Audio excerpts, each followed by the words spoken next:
ఆధ్యాత్మిక భావన అంటే ఏంటి? ఆధ్యాత్మికత అనేది నీ పర్సనల్, నువ్వు నీ ప్రాక్టీస్ మీద ఎప్పుడైతే నీ మీద నీకు నమ్మకం ఏర్పడుతో భగవంతుడు కూడా నీకు తోడు నిలబడతాడు. భక్తి అంటే ఏంటి సార్? భక్తి ఒకటి కాదు, 9 రకాల భక్తులు ఉన్నాయి. ఓకే. నువ్వు ఏ మార్గాన్ని తీసుకున్నా ఎక్కడైనా పుట్టు, కానీ మోక్షం చేరాలి అంటే మాత్రం భారతదేశంలోనే పుట్టాలంటాడు. ఎందుకో తెలుసా? హిందూ మతం కాదు, హిందూ ధర్మము. హిందూ ధర్మంలో అనేక మతాలు ఉన్నాయి. సనాతన ధర్మం అంటే ఏంటి? సనాతనం అంటే అత్యంత పురాతనం, నిత్య నూతనం. కారణం ఏమిటి? ఎప్పటికప్పుడు తనలో ఉండే మాలిన్యాలని తొలగించుకుంటూ, ఇది సనాతన ధర్మం యొక్క గొప్పతనం. కాబట్టే ప్రపంచంలో ఉన్నటువంటి అన్ని మతాలు నశించిపోయినా భారతీయ ధర్మం ఇంకా నిలిచి ఉంది. 2014లో మోడీ గారిని రాకుండా ఉండుంటే భారతదేశం ముక్కలై ఉండేది. మోడీ రావడం వలన ఆధ్యాత్మికతకు సైన్స్ కి సంబంధం ఉందా? ఆధ్యాత్మికత నువ్వు ఆనందంగా ఉండడానికి పనికొస్తుంది. ఓకే. నీ కంఫర్ట్ని ఇస్తుంది సైన్స్. విద్య లేని అవిద్య, అవిద్య లేని విద్య రెండు ప్రమాదకారులే. ఐ టెల్ యూ ఎట్లా అని.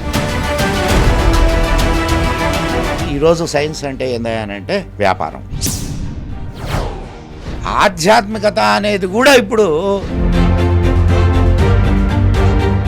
యూరప్ దేశాల్లో ఒక్కసారి చికెన్ పాక్స్ వస్తే మొత్తం ఊళ్ళు లేచిపోయాయి. అంత ప్రమాదకరమైందా సార్? అవునమ్మా.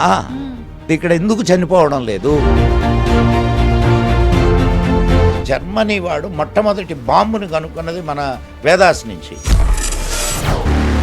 రేడియోను కనుక్కున్నది మార్కోని, కానీ దాన్ని ఫస్ట్ రిజిస్టర్ చేసింది. Hi, hello, welcome to I dream. నేను ఒక మంచి స్పెషల్ ఇంటర్వ్యూతో మీ ముందుకైతే వచ్చేసాను. ఒక మంచి స్పెషల్ గెస్ట్తో స్పెషల్ ఇంటర్వ్యూ అనే చెప్పాలి. మన ఆధ్యాత్మిక మార్గంలో నడవాలన్నా, మనం సనాతన ధర్మం ఏం చెప్పింది ఆ మార్గంలో నడవాలన్నా కూడా దానిపైన మనకు మంచి అవగాహన ఉండాలి. అలాంటి అవగాహన ఉండాలి అంటే ఈ జనరేషన్ వాళ్ళకు అది కొంచెం కష్టసాధ్యమే, కష్టంతో కూడుకున్న పనే. అటువంటి అవగాహన ఉన్న ఒక మంచి పర్సన్ అయితే ప్రజెంట్ నా ముందున్నారు. దానిపైన మంచి అవగాహన, మన భారతీయ సంస్కృతి గురించి అయితే ఏంటి, దేవాలయాల గురించి, వాటి కట్టడాల గురించి అయితే ఏంటి, అసలు సార్కి తెలియని విషయం అనేదే లేదు. ఎంతో మంచి నాలెడ్జ్ అయితే సార్ దగ్గర ఉంది. అదంతా కూడా ఇప్పుడు మనం మాట్లాడి కొద్దో గొప్ప ఇప్పుడు సార్ నుంచి తెలుసుకునే ప్రయత్నం అయితే చేద్దాము. వారెవరో కదండి, మీ అందరికీ ఎంతో సుపరిచితులు, మదన్ గుప్తా గారు. ఇప్పుడు సార్తో మాట్లాడేద్దాం. నమస్కారం సార్. నమస్తే అమ్మా. ఎలా చాలా విశేషణాలు వాడేశారు. తక్కువే సార్, ఇంకా మీ గురించి ఎంత చెప్పినా. చూడు, ఈ ప్రపంచంలో ఎవడు సర్వజ్ఞుడు ఉండడు. బైబిల్లో చెప్తాడు, ఈ ప్రపంచంలో సర్వజ్ఞుడు అనేవాడు నా తండ్రి ఒక్కడే అని. అంటే ఎంత తెలుసుకున్నా ఇంకా మిగిలే ఉంటుంది. కాబట్టి ఆయనకు చాలా తెలుసు. చాలా తెలుసు అంటే చాలా తెలియదు అని కూడా. ఓకే. మీ వరకు తెలియకపోయినా మీ నుంచి మేము నేర్చుకోవాల్సింది చాలా ఉంది కాబట్టి మాకు తెలియని విషయాలు మీకు తెలుసు కదా సార్. సో నిరంతర ఎప్పుడు కూడా మనిషి నిరంతరంగా తను నేర్చుకుంటూనే పోతుండాలమ్మా. అప్పుడే చాలా అద్భుతమైనటువంటి విజ్ఞానాన్ని సంపాదించుకోగలం, అద్భుతమైన జీవనాన్ని జీవించగలం. అవును సార్. సార్, టాపిక్లోకి వెళ్తే ఆధ్యాత్మిక మార్గం, ప్రతి ఒక్కరూ కూడా ధర్మ మార్గంలో నడవాలి. నిజంగా ధర్మ మార్గంలో నడిస్తేనే మనం అనుకున్న పనులు చేరుకోగలుగుతాము, లక్ష్యాన్ని చేరుకోగలుగుతాము, భగవంతుడి దగ్గరికి వెళ్ళగలుగుతాము, మోక్షం పొందగలుగుతామని ప్రతి ఒక్కరు చెప్తున్నారు. నిజంగా అసలు ఏంటి సార్ ఆధ్యాత్మిక భావన అంటే ఏంటి, భక్తి భావన అంటుంటారు, రెండిటికి మధ్య వ్యత్యాసం ఏంటి సార్ అసలు? ఆధ్యాత్మికత అంటే యువర్ పర్సనల్, యువర్ ఇన్నర్, అది ఆత్మిక. అంటే నీ ఇన్నర్, అది నీకు ఒక మంచి ఇది చెప్తాను నేను. ఓకే. కబీర్ దాస్ దోహా చెప్పి దీనికి మంచి ఇది ఇద్దాం. Okay sir. కబీర్ దాస్ దగ్గరికి ఒక ఆయన వెళ్ళి, మీరు దేవుణ్ణి చూశారు కదా, ఎట్లుంటాడు అని అడిగారు. కబీర్ దాస్ ఏం చెప్పాడంటే, లాలీ దేఖన్ మై గయి మై బీ హో గయి లాల్, లాలీ లాలీ క్యా బోలు గూంగా గుడ్ ఖాయికై అంటాడు. అంటే లాలీ లాలీ అంటే వెలుగు, వెలుగు అంటే భగవంతుడు. ఆ భగవంతుడిని చూడడానికి నేను వెళ్ళా, నేను కూడా భగవంతుడిగా మారిపోయా, నేను కూడా వెలుగుగా మారిపోయా. ఓకే. ఆ వెలుగు ఎట్లుంటుంది, ఆ భగవంతుడు ఎట్లుంటాడు అనేది చెప్పమంటే, గూంగా గుడు ఖాయికై, మూగవాడు బెల్లం తింటే ఏం చెప్తాడు? ఏం చెప్పగలడా? ఏమమ్మా మగవాడికి బెల్లం పెట్టి రుచి ఎట్లా ఉందిరా అంటే ఏం చెప్తాడు? చెప్పలేడు. అంతే. సో ఆధ్యాత్మికత అనేది తను స్వయంగా అనుభవించి తెలుసుకోవాల్సిందే తప్ప ఇట్ ఈస్ ఇన్ఎక్స్ప్లికబుల్. దాన్ని నువ్వు ఎక్స్ప్రెస్ చేయలేవు. ఆనందం, ఇంత ఆనందం అంత ఆనందం, దానికి ఏమైనా పారామీటర్స్ ఉన్నాయా? అస్సలు లేవు. సో అది నువ్వు అనుభవించాల్సిందే. ఇది ఆధ్యాత్మికత. ఆధ్యాత్మికత అనేది నీ పర్సనల్. నువ్వు నీ ప్రాక్టీస్ మీద, నీ అనుభవం మీద అండ్ నీ గురువుల మార్గదర్శనం మీద ఆధారపడి ఉండేదే తప్ప అది ఇంకొకటికి అంటే ఇంకొకటికి చెప్తే తెలిసేది కాదు, ఇంకొకటికి చెప్పినందువల్ల ఇదే నిజం అనుకోవడానికి లేదు. Okay. It is your personal. Okay. So నీకు ఇంకొక చిన్న ఇది చెప్తాను, అంటే దీనికే సంబంధించింది.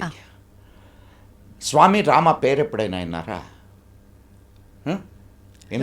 స్వామి రామ. స్వామి రామ అని మన పివి నరసింహారావు గారికి కూడా చాలా సన్నిహితుడు ఆయన. ఆయన చిన్నప్పుడే ఆయన తల్లిదండ్రులు చనిపోతే ఆయన్ని వాళ్ళ కులగురు ఒక సాధువు హిమాలయాల్లో ఉండే ఆయన తీసుకెళ్ళి చాక్కున్నాడు ఆయన్ని, స్వామి రామాని. ఆయన అనేక సాధనలు చేశాడు. హిమాలయ గురువులతో అని ఒక పుస్తకం కూడా ఉంది స్వామికి రామాకి సంబంధించి. చాలా ఆయనకి ఇంగ్లీష్ చదువులు చదివించాడు గురువు గారు. ఈయన ప్రతిసారి సెలవులకి గుహకు వచ్చేది, అంటే గుహకి అంటే ఇంటికి అనమాట, గుహకు వచ్చేది. వాళ్ళ గురువుగారితో గొడవ పెట్టుకునేవాడు. ఏం తెలుసు మీకు, అన్నీ మీరు ఇక్కడ కూర్చొని ఏదో పెద్ద ఇది చేస్తున్నాం అనుకుంటున్నారు, అసలు ప్రపంచం ఎంత ముందుకు పోతుంది, మీకు ఏమీ తెలీదు అని ప్రతిసారి గొడవ పడేవాడు. ఓకే. గురువు గారికి బాగా విసిగేసింది. అంటే చాలాసార్లు జరిగింది, బేర్ చేశాడు ఆయన.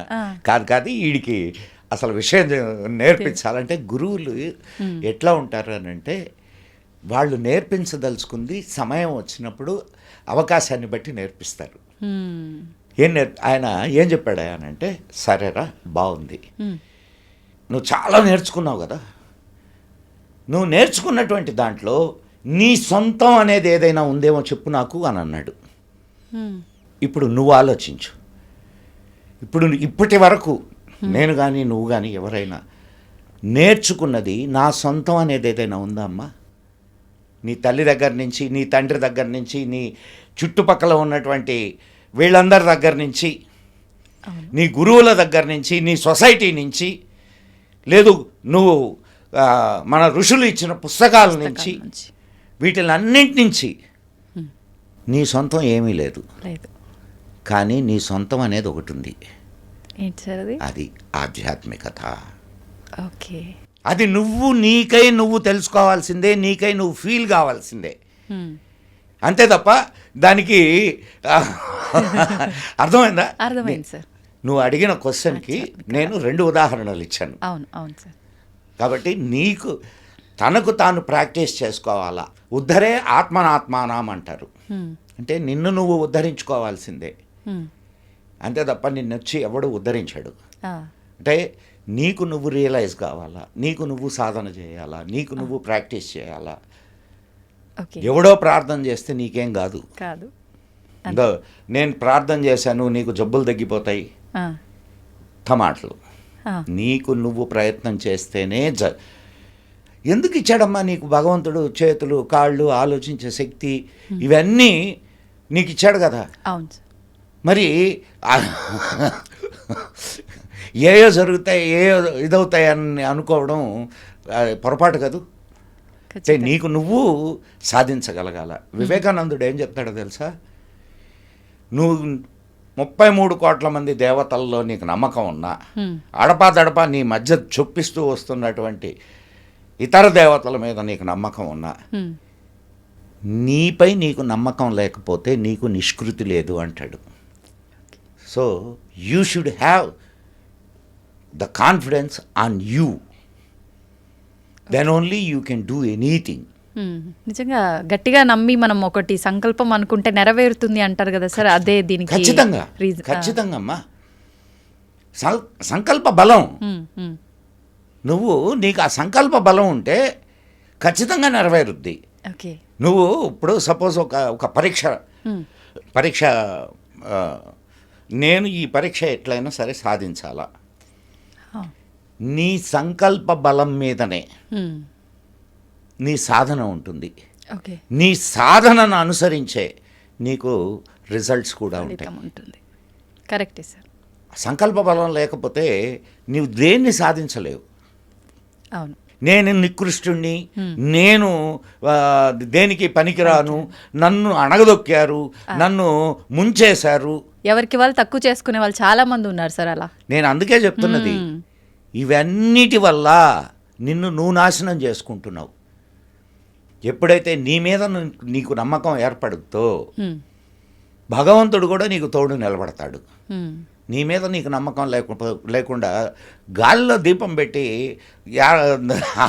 ఆరుద్దంటే ఆగుద్దమ్మా అస్సలు. సో కాబట్టి నీ ప్రయత్నం నువ్వు చెయ్యి, నీ ప్రయత్నం 100% నువ్వు చెయ్యి. ఓకే. దాంట్లో ఏదైనా తక్కువ అయితే ఆయన చూసుకుంటాడు. అదే మనకు కర్మ సిద్ధాంతం చెప్పేది కూడా. Do your duty, don't expect anything, okay. The fruits will be given by the God. Ultimate. Sir మరి భక్తి అంటే ఏంటి సార్? ఇవన్నీ కూడా భక్తి. మనకు నవవిధ భక్తులు ఉన్నాయి. భక్తి ఒకటి కాదు, 9 రకాల భక్తులు ఉన్నాయి. ఓకే. పూజనం, సేవనం, ఇట్లా ఈ 9 రకాల భక్తులు కానీ లేదు సాధనలు, అనేక రకాల సాధనలు ఉన్నాయి. యోగ సాధన, ఓకే, అండ్ రాజమార్గం, రాజయోగం, ఇంకా అనేక మార్గాలు ఉన్నాయి. నువ్వు ఏ మార్గాన్ని తీసుకున్నా భగవంతుణ్ణి చేరడానికే, ఓకే. అంతే తప్ప నువ్వు ఈ మార్గంలో పోతేనే అది భారతీయ ధర్మం చెప్పదు. నువ్వు ఇదిగో ఈయన్నే నమ్మితే నువ్వు స్వర్గానికి పోతావు, లేకపోతే నరకానికి పోతావు, లేకపోతే ఇదిగో ఈయన నమ్మకపోతే నిన్ను చంపేస్తాం, అలా లేదు. ఇది భారతీయ ధర్మం చెప్పదు. నువ్వు ఏ మార్గంలో అయినా సరే నువ్వు చిత్తశుద్ధితో, త్రికరణ శుద్ధిగా నమ్మి ప్రయాణం చేస్తే ఖచ్చితంగా నువ్వు అనుకున్నటువంటి గమ్యాన్ని చేరగలవు. ఆ గమ్యం ఏమిటి? ప్రతి హిందువు యొక్క గమ్యము మోక్షం. అంతే సార్. అండ్ వివేకానందుడు ఏం చెప్తాడో తెలుసా? నువ్వు ఎన్నిసార్లైనా పుట్టు, ఎక్కడైనా పుట్టు, కానీ మోక్షం చేరాలి అంటే మాత్రం భారతదేశంలోనే పుట్టాలంటాడు. ఎందుకో తెలుసా?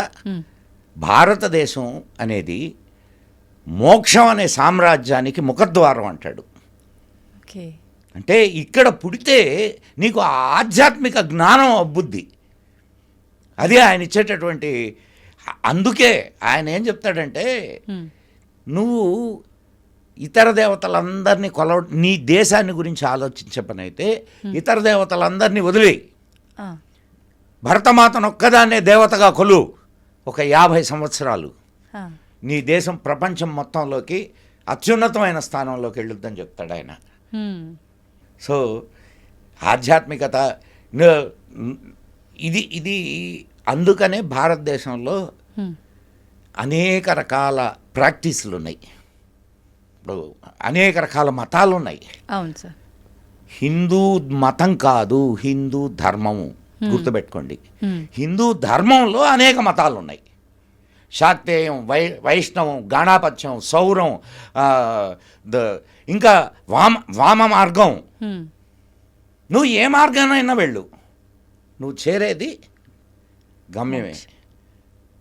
నదీనాం వైశిత్యాదృజు కుటిల నానాపదజుషాం నృణామేకో గమ్యస్త్వమసి పైసామర్ణవైవా అంటాడు.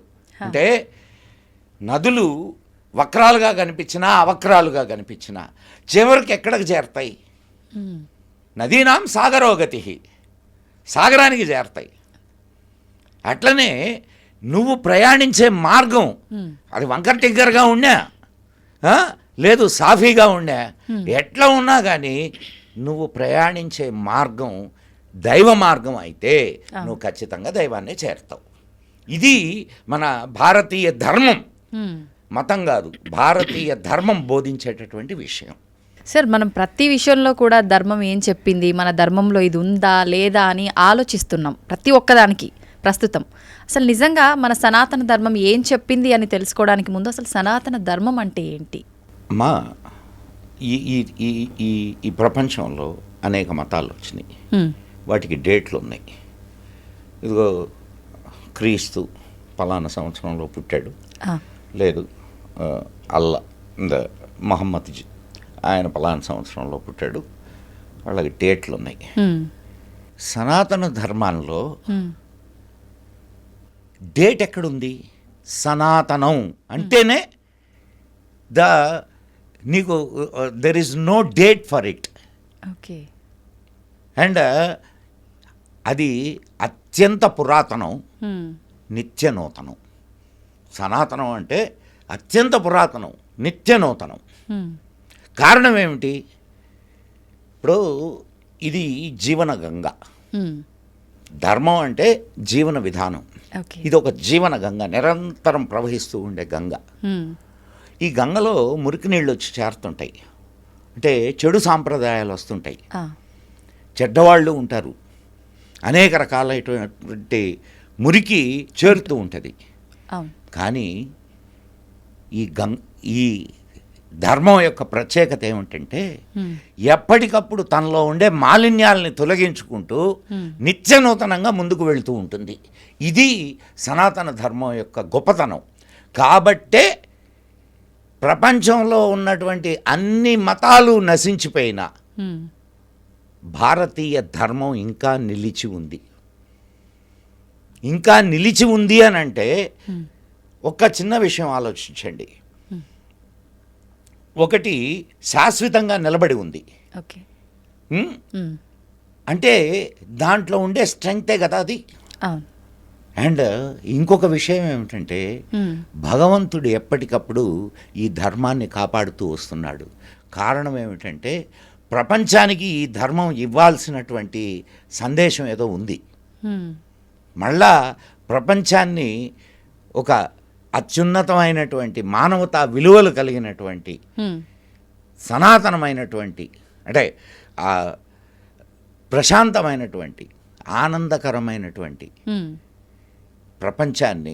ప్రపంచానికి మూలాలు భారతదేశపు సనాతన ధర్మంలో ఉన్నాయి. అందుకనే ఈరోజు నువ్వు అనేక దేశాల్లో ఇస్కాన్ కానివ్వండి, లేదు అనేక ఇతర అంటే ఈ ధర్మంలో నుంచి వచ్చినటువంటి అనేక పంథాలు అవి ప్రపంచవ్యాప్తంగా కొన్ని లక్షల కోట్ల మందిని ఈ ధర్మం వైపు నడిపిస్తున్నాయి. మీరు ఒకసారి ఋషికేశ్ వెళ్ళి చూడండి, మీకు మన భారతీయుడు చాలా తక్కువ మంది కనిపిస్తారు. హరిద్వారు, ఋషికేశ్ మీరు అటు వెళ్తే మన భారతీయులు తక్కువ మంది కనిపిస్తారు, అందరూ ఫారినర్సే ఉంటారు, వచ్చి ప్రాక్టీస్ చేస్తుంటారు అక్కడ. ఇది ఆధ్యాత్మికత. ఎందుకని అంటారు సార్? మన వాళ్ళము అంతా తెలిసి మన భారతదేశ గొప్పతనం ఎప్పుడు పెరటి చెట్టు వైద్యానికి పనికిరాదమ్మా. ఇప్పుడు నీ దొడ్లో అద్భుతమైన వృక్షం ఉంది, కానీ అది నీకు ఉపయోగకరమైంది అనిపించదు. అమృత వృక్షమే అది, కానీ దాని విలువ నీకు తెలుసుకోలేకపోతున్నాం. ఏం చెయ్యాలి సార్ ఈ తరం వాళ్ళకైతే కొద్దో గొప్ప మీ తరం వాళ్ళకైతే తెలుసు కానీ ఈరోజు నిజంగా అంటే ఒకనాటి కాలంలో మనం డార్క్లో ఉన్నాము. కారణం ఏంటి? ప్రసార మాధ్యమాలు, ప్రచార మాధ్యమాలు అన్నీ కూడా వాళ్ళ చేతుల్లో ఉన్నాయి. అండ్ ఇంకొక మనకు స్వాతంత్రం వచ్చిన తర్వాత కూడా ఈ ప్రసార మాధ్యమాలని, ప్రచార మాధ్యమాలని అండ్ మన విద్యా వ్యవస్థని, మన అంటే సినిమాలు కానివ్వండి, వీటిలన్నిటినీ ఒక సెట్ ఆఫ్ పీపుల్ ఎవరైతే ఈ ధర్మాన్ని నాశనం చేయాలా అనుకున్నారో వాళ్ళ చేతుల్లోనే ఉన్నాయి. దానివల్ల ఈ అండ్ నీ స్కూల్ సిలబస్ తీసుకో, ఎక్కడైనా నీకు నీ ధర్మాన్ని గురించి చెబుతున్నాయా? లేదు. పోనీ మానవతా విలువల గురించి చెబుతున్నాయా? లేదు, ఏమీ లేవు. మరి బయటకు వచ్చేటటువంటి వాడు ఒక నెగిటివ్ మైండ్తో వస్తాడు తప్ప ఒక పాజిటివ్ మైండ్తో ఎక్కడొస్తాడు? అయితే ఈరోజు సోషల్ మీడియా అనేది రావడం వలన 10 మందికి విషయాలు తెలుస్తున్నాయి. అన్ని విషయాలని గురించి ఇప్పుడు ఇలా మాట్లాడుకోగలుగుతున్నాం మనం. నిజమే సార్. ఇవన్నీ ఏ సమయానికి ఏది అవసరమో భగవంతుడు అది మనకు ఖచ్చితంగా ఇస్తాడమ్మా. అది మనం దేని గురించి ఆలోచించక్కర్లా. ఈ సమయానికి ఇది అవసరం. ఇప్పుడు 2014లో మోడీ గారిని రాకుండా ఉండుంటే భారతదేశం ముక్కలై ఉండేది ఖచ్చితంగా. మోడీ రావడం వలన దానికి అడ్డుకట్టబడింది. కారణం ఆనాటికి మోడీ అవసరం, అందుకని ప్రకృతి మోడీని తీసుకొని వచ్చి అక్కడ పెట్టింది. అట్లనే ఏ సమయానికి ఏది అవసరమో ఖచ్చితంగా ఇప్పుడు ప్రివెంటివ్ చెక్స్, పాజిటివ్ చెక్స్ అని ఎకనామిక్స్లో చెప్తారు. నిన్ను నువ్వు నియంత్రించుకోవాలా. నిన్ను నువ్వు నియంత్రించుకోకపోతే నిన్ను ప్రకృతి నియంత్రిస్తుంది. ఇప్పుడు జనాభా 2 ఆప్షన్స్ ఉన్నాయి ఖచ్చితంగా. ఇప్పుడు జనాభా బాగా పెరిగిపోతుంది. బాగా పెరిగిపోతున్నప్పుడు నువ్వు జనాభాని అరికట్టడానికి కావలసినటువంటి ప్రివెంటివ్ చెక్స్ తీసుకోవాలా. లేకపోతే ఏమవుద్ది? యుద్ధాలు వస్తాయి, తుఫాన్లు వస్తాయి, ఇంకా ప్రపంచ ఉత్పాతాలన్నీ వస్తాయి, జనాభాని తగ్గిస్తాయి. ఓకే. సో ఏ సమయానికి ఏది కావాలో నువ్వు ప్రకృతిని నాశనం చేస్తూ ఉన్నావు. అవును. ప్రకృతిని నువ్వు ఎంత నాశనం చేస్తూ పోతే ప్రకృతి అంతగా నీ నాశనానికి దారులు ఏర్పాటు చేస్తూ ఉంటుంది. ఐరన్ లా ఇది. What ever you give you will get the same. అంతే. సో ప్రకృతితో కలిసి నువ్వు జీవిస్తూ ఉంటే ప్రకృతి నీకు సహకరిస్తూ పోతుంది. ప్రకృతిని విభేదిస్తూ, ప్రకృతిని నాశనం చేస్తూ నువ్వు ముందుకు నడుస్తుంటే ప్రకృతి నిన్ను నాశనం చేయడానికి ఖచ్చితమైనటువంటి ప్రణాళికలు రచించుకుంటూ ఉంటుంది. ఓకే, మన చేతుల్లో ఉంది ఖచ్చితంగా. ఏనుగు నెత్తన ఎవడు మట్టేలేడు. ఏనుగా దాన్ని నెత్తనది మట్టేసుకుంటుంది. మానవుడు కూడా అంతే. మానవుడిని ఎవడు నాశనం చేయలేడు, మానవుడే నాశనం చేసుకుంటుంటాడు వాడు మూర్ఖపు ఆలోచనలతో. అంతే కదమ్మా. నువ్వు మన ధర్మం వసుదైక కుటుంబం అని చెప్పింది. ఆ భావన నీకు ప్రపంచంలో ఉండే ఇక ఏ మతాల్లోనూ ఏ జాతుల్లోనూ లేదు, తెలుసా నీకు? ఈ వసుధ అంతా ఒక కుటుంబం అనేటటువంటి భావన నీకు ఇక నీకు ఏ గ్రంథాల్లో కనిపించదమ్మాయి. అంత విశాలమైన భావన అది ఈ ఒక్క ధర్మంలోనే కనిపిస్తుంది. ఎంత గొప్పదో చూడండి మరి. డన్. ఓకే సార్, సైన్స్, మనం ఆధ్యాత్మికత గురించి మాట్లాడుకుంటున్నాం. ఆధ్యాత్మికతకు సైన్స్కి సంబంధం ఉందా? Science is what? Technology. Technology సైన్సా? సైన్స్ అంటే ఎవరైనా దాన్ని అర్థం చేసుకోగలరు, దాన్ని ఉపయోగించుకోగలరు. ఈ ప్రపంచంలో లేనిదా సైన్స్? ప్రపంచంలో ఉన్నది. నీ లోపల ఉన్నది కూడా ప్రపంచమే, తెలుసా నీకు? బయట ఎంత ప్రపంచం ఉందో నీ లోపల అంత ప్రపంచం ఉంది. ఓకే. సో బయట ఉన్న ప్రపంచంలో ఉన్న సైన్స్ నీ లోపల ఉన్న ప్రపంచంలో లేదనుకోబాక. మనలో కూడా ఉంది అయితే. ఎలా సార్? దాన్నే ఇన్నర్ ఇంజనీరింగ్ అంటారు. Okay. External science and inner science. External science మనకు వేదం చెప్తుంది, విద్యాంచ అవిద్యాంచ యస్తద్వేద ఉభయం సహా విద్యయా అమృతమస్నుతే అవిద్యయా మృత్యుంతేర్ధ్వ. దీని అర్థం ఏంటంటే విద్య అవిద్య రెండు కావాలి మనిషికి. విద్య అంటే ఆధ్యాత్మిక విద్య, it is your inner science, okay, inner engineering. అవిద్య అంటే ఎక్స్టర్నల్ సైన్స్. ఇప్పుడు నువ్వు హాయిగా కంఫర్టబుల్గా కూర్చున్నావు అండ్ మాట్లాడుతున్నావు, these are all external science. ఈ రెండు కావాలా అని చెప్పుద్ది. ఇది ఆధ్యాత్మికత కావాలా అండ్ ఎక్స్టర్నల్ సైన్స్ కావాలా.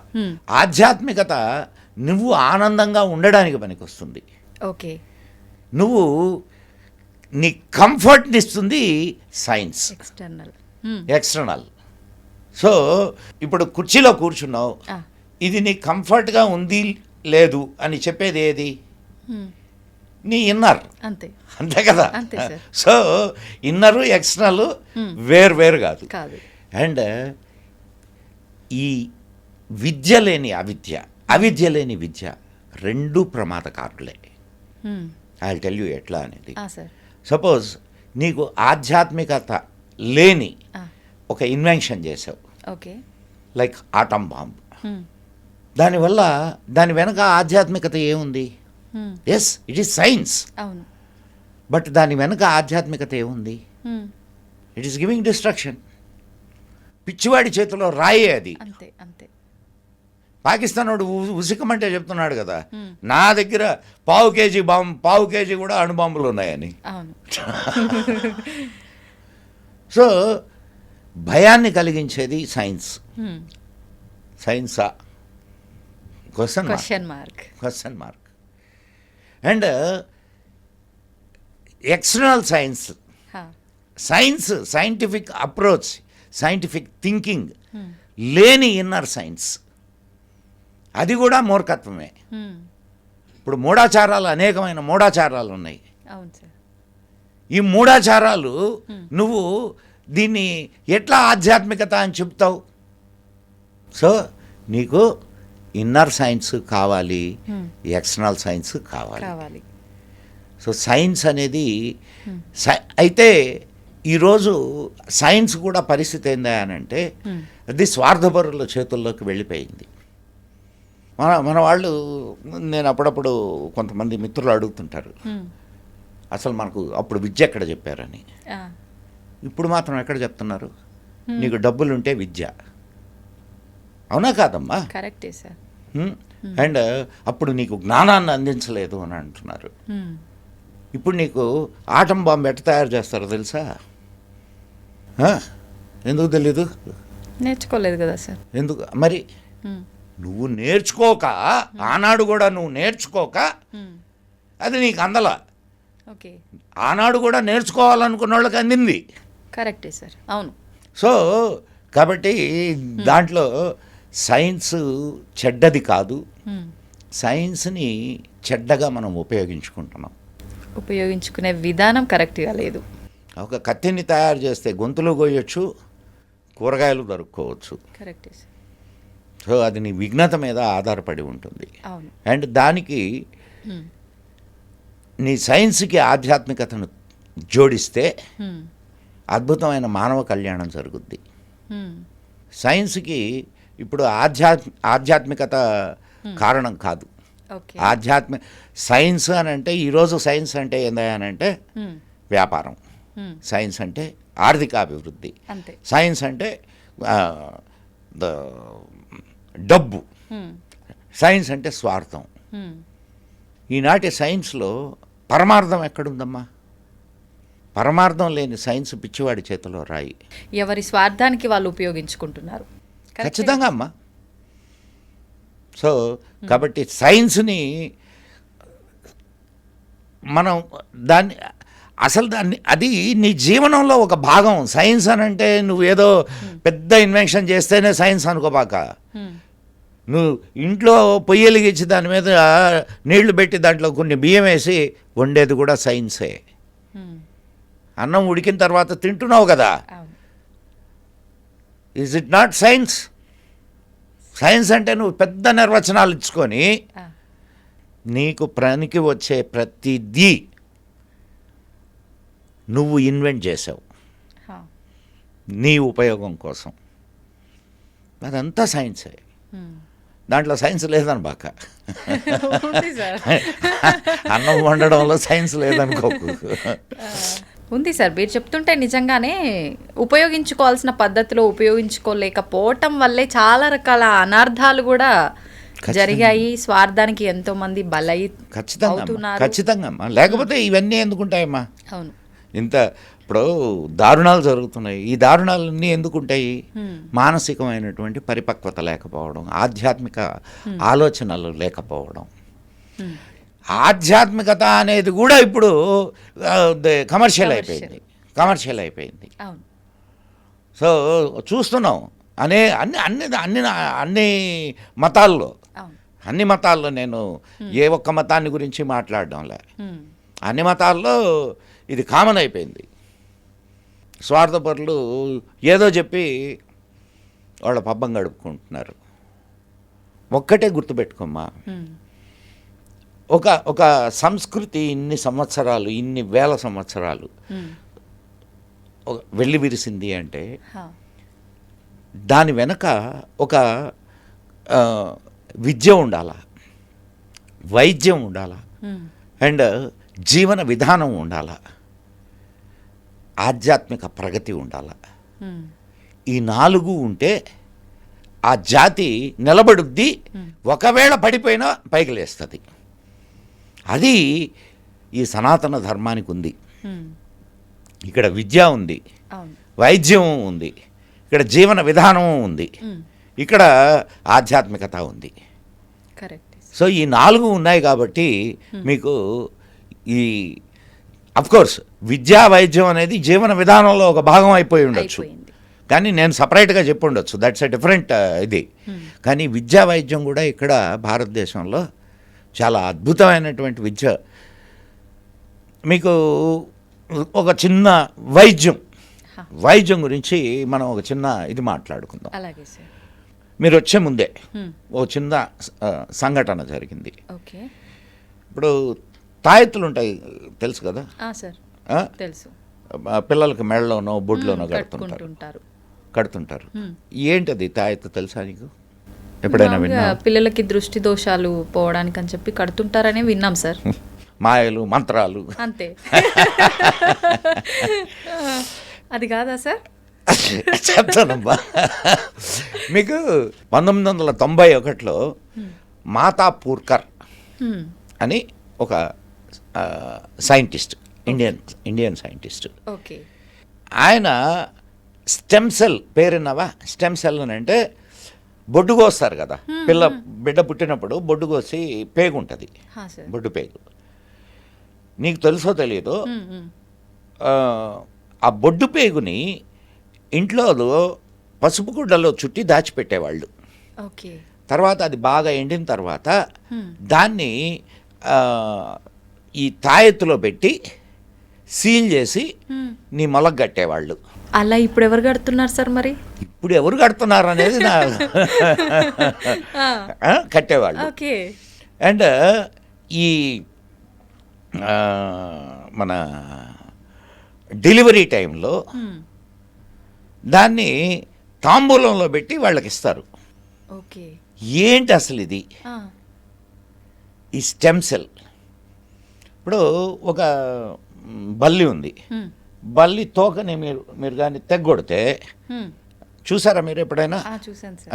బల్లి తెగిన తోక కొట్టుకుంటుంటుంది, ఈ బల్లి వెళ్ళిపోద్ది. తర్వాత కొద్ది రోజులకి ఈ తెగిన తోక కొట్టుకోవడం ఇదైపోద్ది, ఆ బల్లికి తోక వచ్చేస్తుంటుంది. అవును సార్, చూశాను. మానవుడి శరీరంలో కూడా చెడిపోయినటువంటి ఆర్గాన్స్ని మళ్ళా రీప్రొడక్ట్ చేసేదానికి అవకాశం ఉంది. అది ఈ స్టెమ్ సెల్ ద్వారా జరుగుద్ది. మాతాపూర్కర్ 1991లో ఈ విషయాన్ని గురించి ఒక మెడికల్ జర్నల్లో వ్యాసం రాశాడు. తర్వాత 1998లో ఆయన తన పూర్తి రీసెర్చ్ని సబ్మిట్ చేసి దాని మీద పేటెంట్ పొందాడు. ఈరోజు ప్రపంచవ్యాప్తంగా స్టెమ్ సెల్ బ్యాంక్స్ తయారైనాయి. తెలుసా? విన్నావా ఎప్పుడైనా? అసలు వినలా. ఈ బొడ్డు పేగుని ప్రిజర్వ్ చేయడానికి బ్యాంక్స్ తయారైనాయి. అంటే ఫ్యూచర్లో నీకు ఏదైనా ప్రాబ్లం వస్తే ఈ స్టెమ్ సెల్తో దాన్ని ఆ ప్రాబ్లంని క్యూర్ చేసుకోవచ్చు. మరి ఇవన్నీ ఏం తెలియకుండా బొడ్డు పేగుని ఎండబెట్టి మనకు బొడ్లో కట్టారే ఇంతకు ముందా? సైన్సా కాదా అది? సైన్సే సార్. ఇట్లాంటి సైన్స్ బోలెడు ఉన్నాయి మన భారతదేశంలో. మీకు ఇంకొక సంఘటన చెప్తాను నేను, మన దీనికి సంబంధించింది. 1740లో థామస్ క్రూసో అనే ఆయన కలకటాలో అయిన ఈస్ట్ ఇండియా కంపెనీ సర్జన్ కలకటాలో తిరుగుతూ ఉంటే ఒక అతను ప్రతి ఇంటికి పోయి, వాళ్ళ ఇంట్లో చిన్నపిల్లలు ఉంటే ఆ చిన్నపిల్లల దగ్గరికి పోయి సీసాలో ఒక సీసా పట్టుకొని దాన్ని సీసా మూత తీసి ఒక సూది ఉండేది, సూదితో ఆ సీసాలో ద్రావకంలో ముంచి ఆ పిల్లవాడికి అటు గుచ్చేవాడు. ఇదేంటిది, ఏం చేస్తున్నాడు ఇతను? వాళ్ళు కూడా ఇంట్లో ఇప్పుడు మామూలుగా అట్ట అయితే ఇంట్లో వాళ్ళు ఊరుకోరు కదా, కానీ ఇంట్లో వాళ్ళు ఆయన్ని ఆదరంగానే ఇచ్చేసేవాళ్ళు. అసలు ఏం చేస్తున్నాడు ఇతను, ఏంది ఇది అని చెప్పి దాని మీద పరిశోధన చేయడం మొదలుపెట్టాడు ఈ క్రూసో, థామస్ క్రూసో. మొదలు పెడితే అసలు విషయం ఏమిటంటే చికెన్ పాక్స్ తెలుసు కదా, అమ్మవారు, చికెన్ పాక్స్, స్మాల్ పాక్స్. ఈ చికెన్ పాక్స్ వచ్చి భారతదేశంలో చచ్చిపోయినటువంటి వాళ్ళ సంఖ్య చాలా చాలా చాలా చాలా తక్కువ. యూరప్ దేశాల్లో ఒక్కసారి చికెన్ పాక్స్ వస్తే మొత్తం ఊళ్ళు లేచిపోయాయి. అంత ప్రమాదకరమైందా సార్? అవునమ్మా. ఎందుకు ఇక్కడ లేచిపోవడం లేదు, ఇక్కడ ఎందుకు చనిపోవడం లేదు ఈ చికెన్ పాక్స్ వల్ల, స్మాల్ పాక్స్ వల్ల అనేది గమనించి ఆయన దగ్గరికి వెళ్ళి అడిగితే ఆయన ఏం చెప్పాడంటే, సార్ మా పూర్వీకుల నుంచి వస్తుంది, అమ్మవారు రాకుండా ఇది వేస్తాము, టీకా వేస్తాము. ఇది ఎప్పుడు 1740. అంటే దీనివల్ల మనకు 3 విషయాలు అర్థం కావాలా. మరి ఇది ఏంటి ఈ మందు అంటే, ఈ చికెన్ పాక్స్ వచ్చినటువంటి గుల్లలు ఉంటాయి కదా, ఆ గుల్లల్లో నుంచి రసిని తీసి ఒక దాంట్లో ప్రిజర్వ్ చేస్తారు, దాన్ని శరీరంలోకి ఇస్తారు. చికెన్ పాక్స్ కి మందుని దాని గుల్లల్లోంచే మళ్ళీ. అదే కదా ఇప్పుడు నీకు వ్యాక్సిన్, నీ వ్యాక్సిన్ అదే. ఇప్పుడు వ్యాక్సిన్ ఇదేంటి చెప్పు నాకు. ఏ వైరస్నైతే, ఏ వైరస్ బ్యాక్టీరియానో దేన్నైతే ఇదో ప్రమాదకారి అనుకుంటారో ఆ వైరస్ని, బ్యాక్టీరియాని కల్చర్ చేసి చాలా తక్కువ మోతాదులో శరీరానికి ఇస్తారు. శరీరంలో ఉండేటటువంటి వైట్ బ్లడ్ సెల్స్ దాంతో ఫైట్ చేస్తాయి, ఇమ్యూనిటీని పెంచుతాయి. అది ఇక మొత్తం వాడి జీవితంలో ఎప్పుడు ఇటువంటి ఇది అటాక్ అయినా ఈ ఇమ్యూనిటీ సిస్టము దానికి ఎగనెస్ట్గా పనిచేస్తుంది. ఇది కదా. మరి ఇమ్యూనిటీ సిస్టమ్ గురించి మనకు తెలిసి ఉండాలా. ఇది ఈ ఒక్క సంఘటన వల్ల ఇమ్యూనిటీ సిస్టమ్ గురించి మనకు తెలిసి ఉండాలా, అండ్ వైట్ బ్లడ్ సెల్స్ని గురించి మనకు తెలిసి ఉండాలా. ఇది ఎట్లా వర్క్ చేస్తుందో మనకు అవగాహన ఉండాలి. ఇప్పుడు వ్యాక్సిన్ కనుక్కుంది ఎవడు అని అంటే ఎవడో పేరు మనం ఫారినర్ పేరు చెప్తాం. అండ్ ఇంకొక చిన్న విషయం అమ్మా, నేను చెప్పే విషయాలు ఇది ఈ సైంటిఫిక్ దీనికి సంబంధించిన విషయాలు, ఇవన్నీ కూడా హౌస్ ఆఫ్ కామన్స్ లైబ్రరీ నుంచి తీసుకోబడ్డాయి. అంటే వీళ్ళు బ్రిటిష్ వాళ్ళు మొత్తం చాలా పరిపాలన చేశారు కదా, దాదాపు చాలా రాజ్యాల్లో వాళ్ళ పరిపాలన ఉండింది. అక్కడ వాళ్ళు ఎక్కడెక్కడైతే పరిపాలన చేశారో అక్కడ జరిగినటువంటి విషయాలని, వీళ్ళు గమనించినటువంటి విషయాలని తీసుకెళ్ళి హౌస్ ఆఫ్ కామన్స్లో చెప్పేవాళ్ళు. ఓకే. హౌస్ ఆఫ్ కామన్స్లో చెప్తే దాన్ని రికార్డ్ చేసేవాళ్ళు, దాని మీద నిర్ణయం తీసుకునేవాళ్ళు హౌస్ ఆఫ్ లార్డ్స్, ఓకే, పెద్దల సభ అంటారు. ఇదంతా ఈ రికార్డ్స్ అన్నీ బయటకు వచ్చాయి కాదు. నువ్వు వెళ్ళి కూర్చొని చదువుకోవచ్చు, రాసుకోవచ్చు, కానీ మీకు పుస్తకం బయటికేరు, అక్కడ వరకే పరిమితం. ధరంపాల్ అనే ఆయన ది గ్రేట్ మ్యాన్, చేతులెత్తి నమస్కరించాలి మహానుభావుడికి. రోజు ఉదయాన్నే అంత 4 చపాతీలు బాక్స్లో పెట్టుకొని రోజు ఉదయాన్నే హౌస్ ఆఫ్ కామన్స్ లైబ్రరీ తెరిచే సమయానికి వెళ్ళేవాడు. వెళ్ళి ఆడ కూర్చొని ఇండియాకు సంబంధించిన విషయాలన్నింటినీ రాసుకునేవాడు సాయంత్రం దాకా కూర్చొని. చూడండి, తెలుసుకోవాలన్న తపన, ఓపిక రెండు ఉన్నాయి. ఆయన తర్వాత ఇండియాకు వచ్చి 5 పుస్తకాలుగా దాన్ని ప్రచురించారు. ఇప్పటికీ ఉన్నాయి ధరంపాల్. నెట్లో కొడితే ఆయన పుస్తకాలు మీకు యూ కెన్ బై ఇట్. ఇప్పుడు నేను మీకు చెప్పినటువంటి సంఘటనలన్నీ కూడా ధరంపాల్ గారి పుస్తకాల నుంచి తీసుకొని చెప్పినవి, నా సొంతమేం కాదు. నా సొంతం కాదు, ధరంపాల్ సొంతము కూడా కాదు. హౌస్ ఆఫ్ కామన్స్లో ఉన్నటువంటి విషయాల్ని చెప్పారు. మీరెలా తెలుసుకున్నారు సార్ ఇందులో ఇలాంటి విశేషాలు ఉన్నాయని చెప్పి? ఎలా రీసెర్చ్ చేశారు? నాకు అబ్బాయి పుస్తకాలు చదవడం అనేది నాకు ఒక హాబీ అమ్మా, అండ్ తిరగడం అనేది ఒక హాబీ. రెండు హాబీలు తిరిగి ఇప్పుడు నీలాంటి వాళ్ళతో కూర్చున్నాను, కొన్ని విషయాలు నాకు తెలుస్తాయి. అండ్ చాలా విషయాలు అట్లా నాకు చాలామంది మిత్రులు ఉన్నారు. కొంతమంది మంచి గ్రూప్ ఉంది, కొంతమంది సాధువులు ఉన్నారు, అండ్ కొంతమంది ఐఐటియన్స్ ఉన్నారు నాకు. వాళ్ళ వల్ల కొన్ని సైంటిఫిక్ విషయాలు తెలుస్తూ ఉంటాయి, సాధువుల వల్ల ఆధ్యాత్మిక విషయాలు తెలుస్తూ ఉంటాయి. సో రెండింటినీ మనం సమన్వయం చేసుకునేదానికి నాకు అవకాశం దొరికింది అంతే. మీ ఇంట్లో ఒక చిన్నపాటి లైబ్రరీ ఉందని విన్నాం సార్. చిన్నపాటి ఏమి, పెద్దపాటి. ఆ మాత్రం లేదు, ఇంత జ్ఞానం. 10,000 పుస్తకాలు ఉంటాయి. అమ్మో, అన్నీ ఆల్మోస్ట్ చదివేశారా సార్?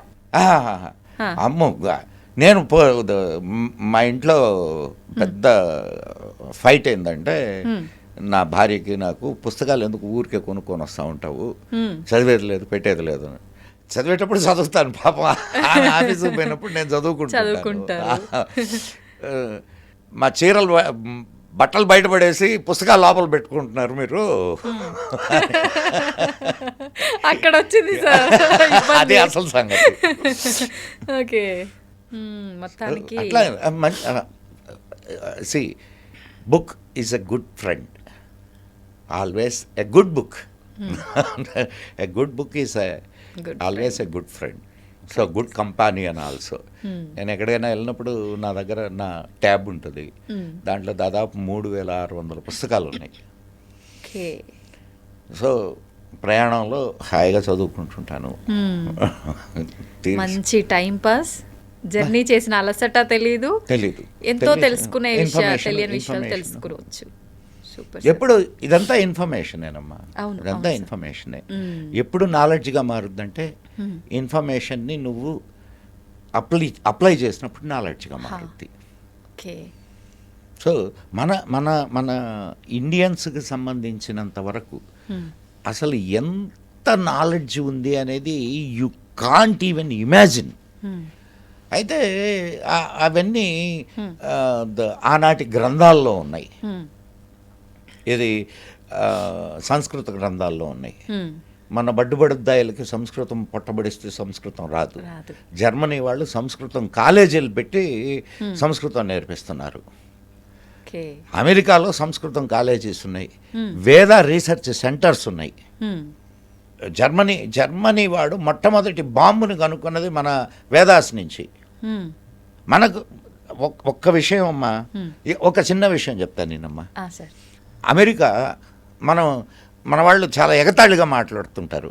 ఏది గోమూత్రం తాగేవాళ్ళు అని. అవును సార్, అదేదో చాలా అసహ్యమైన విషయం. అన్నట్టు గోమూత్రం మీద అమెరికా 6 పేటెంట్లు చేసింది. ఏది భారతీయ గోమూత్రం మీద.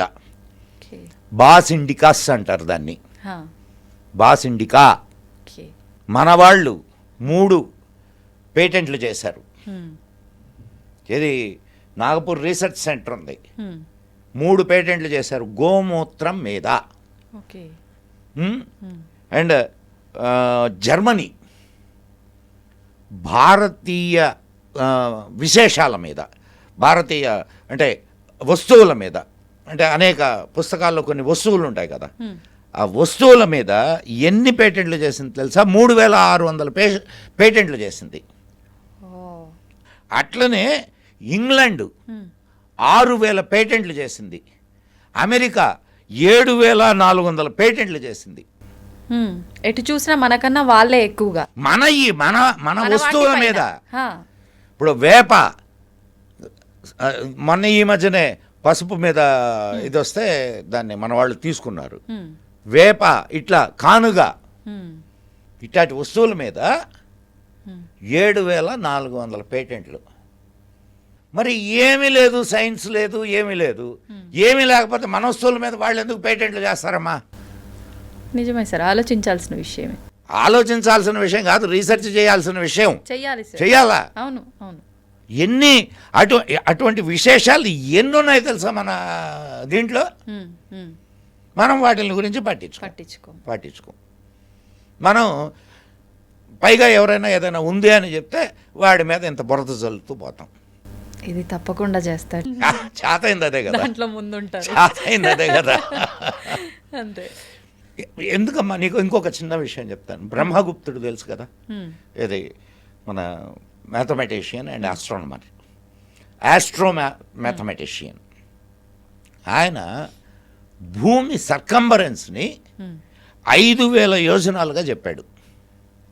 భూమి సర్కంబరెన్స్ని 5000 యోజనాలుగా చెప్పాడు.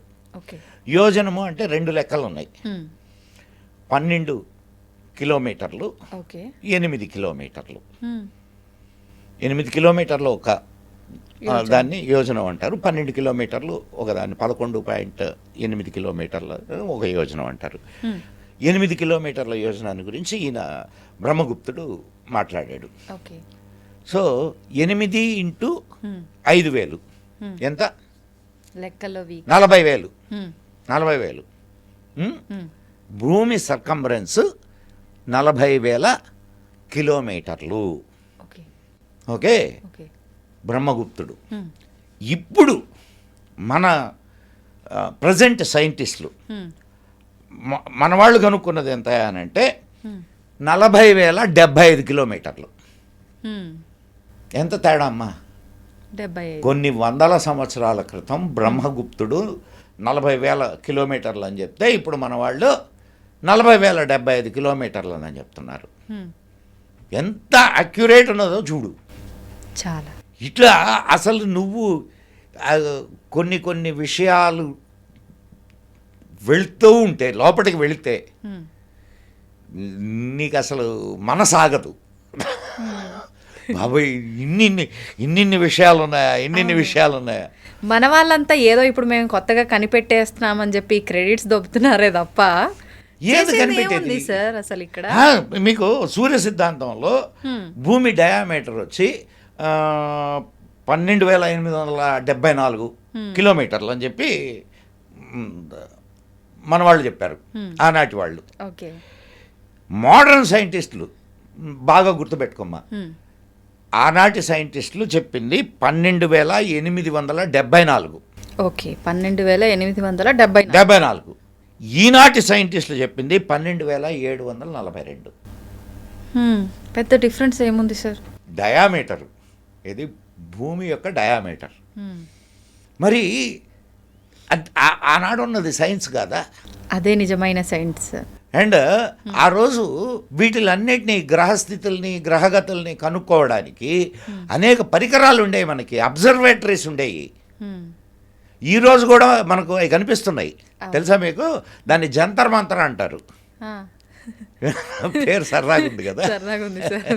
ఢిల్లీలో ఉంది జంతర్ మంతరు, జైపూర్లో ఉంది జంతర్ మంతరు, కాశీలో ఉంది వారణాసి, అండ్ మధుర, ఉజ్జయిని, వీటిలన్నిట్లో ఉన్నాయి అబ్జర్వేటరీస్.